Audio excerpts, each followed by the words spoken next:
Let's talk sheep.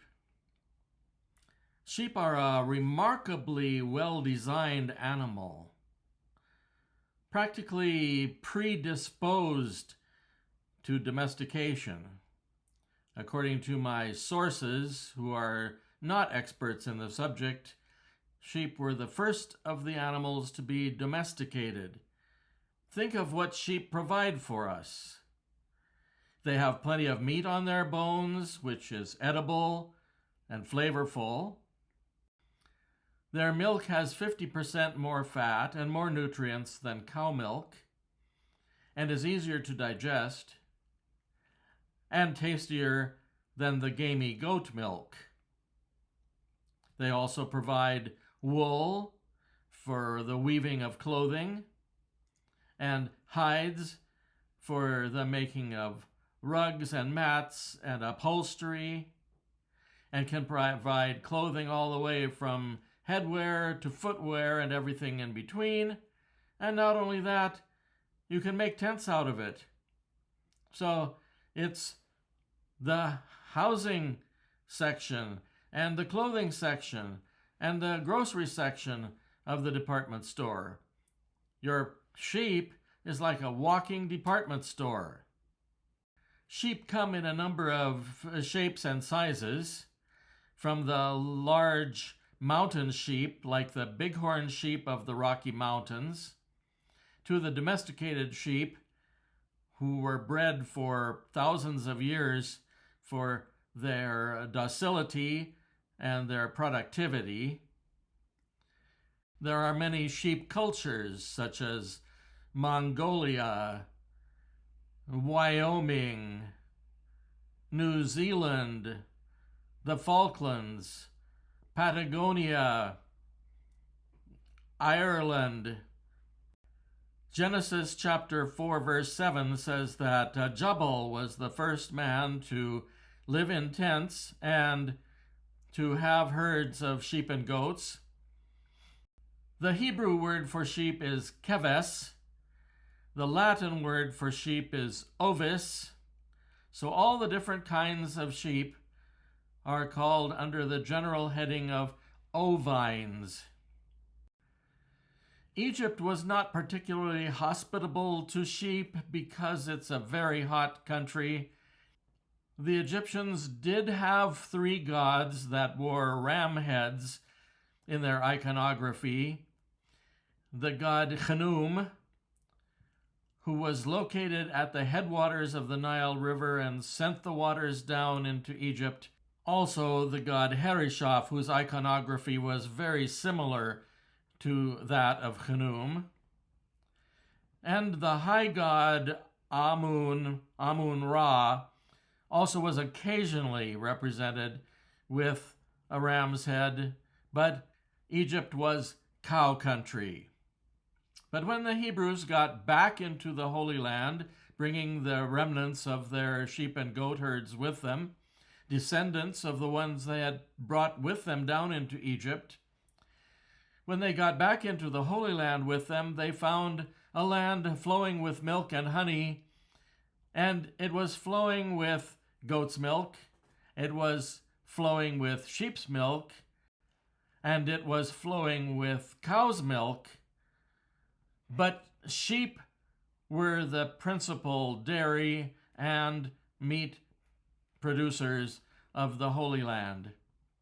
Every one of the 12 tribes scattered through the various sections of the Holy Land in their own allotments had a certain amount of sheep, and they would give thanks to God at their major festivals by sacrificing sheep.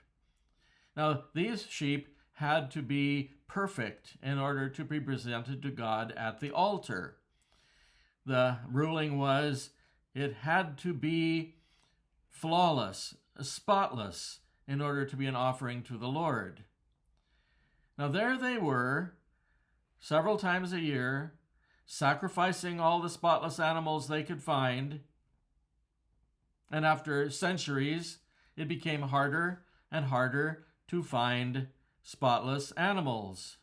They were dumbing down the herds, mottling the herds, we should say, not making them dumber, but making them uglier.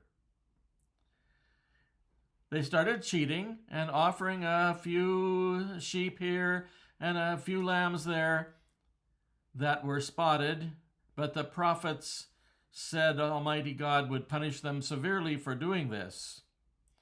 So it became harder and harder to find the spotless sheep. And in the Middle East today, to my eye, the sheep all look pretty ragged. So it's a result of centuries and millennia of destroying the good-looking animals and producing an ugly breed of sheep. Eventually, the number of centers where sacrifice could be offered began shrinking down to just 2 or 3. Eventually, it was only in Jerusalem where the Jews would offer sacrifice, and the Samaritans offered sacrifice only in Mount Gerizim. The pagans, of course, were offering sacrifice everywhere. That was their call for how to do that. They were part of the problem, not part of the solution. There are 3 reasons usually given for why the many shrines of the Judges period became reduced to just the single shrine of Jerusalem or Shechem. And one of the reasons is theological. It was concentrating more and more on there being just one God and not many gods. Or historical. The Assyrians took away into captivity all the cattle herders and most of the sheep herders and left only Jerusalem standing. But I propose a biological reason for why the sacrificing of sheep and other animals was reduced to one shrine, and that is that no longer were qualified animals abundant for sacrifice. As a matter of fact, eventually the sacrificial lamb was no longer eaten at the Seder on Passover because they couldn't sacrifice a spotted animal and they couldn't find any good-looking animals. Apparently, Italy is the one place where Jews continued to eat the Passover lamb, but elsewhere throughout the Jewish world, it was no longer customary to do so because it was better to eat no lamb at all than to eat a spotted one on the festival.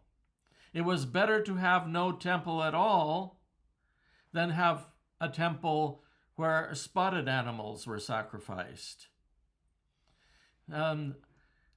Today, you can visit the spot where the last animal sacrifices in Judaism were offered at the Dome of the Rock in Jerusalem.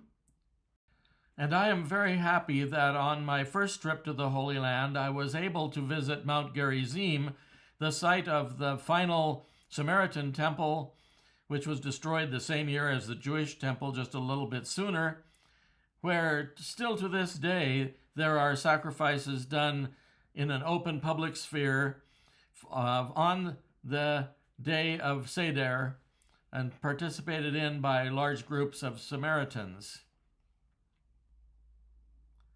Somehow the Samaritans managed to find one spotless lamb, and it is enough, and they are able to have the sacrifice. It was possible for God to find one and only one spotless lamb in the person of his divine Son. And then there was the sacrifice. See you next time.